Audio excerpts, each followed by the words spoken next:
Why do they call it wage inflation, but they never call it profit inflation? I mean, the stock market has, what, doubled or tripled in that time? That money hasn't come down to normal people. Is it just that we're just very comfortable with that as the status quo? Yeah, I think we have to think about the idea that there's not a perfect economy, but there is an economy. What? Right. Sir? Right.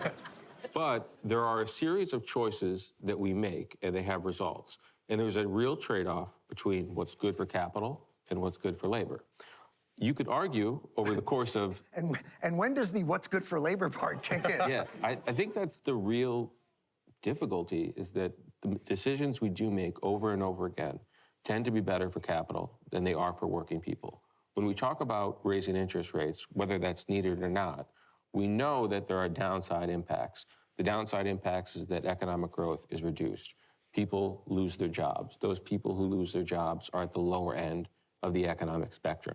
So there are a lot of challenges and risks involved with the decisions we've made. The catch here is if you don't raise interest rates when you need to, then inflation goes up, and everybody wants higher interest rates for mortgages and everything because they want to be compensated for inflation. Here's what the workers have suffered. Automation has taken their jobs. Globalization has taken their jobs. Regulations have been removed. Union power has dissolved. So it's been one erosion after another of their power. They finally get a little bit of a foothold, and immediately the Fed says, we got to put a stop to this.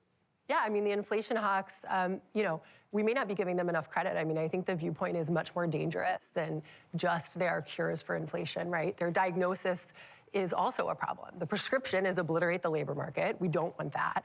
But the diagnosis is Americans have it too well off.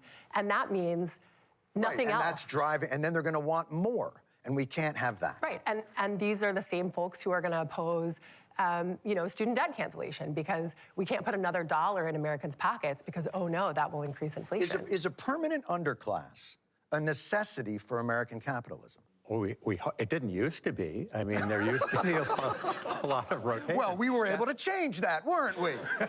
No, I mean, that is the single biggest problem with our system at the moment. There's not the mobility.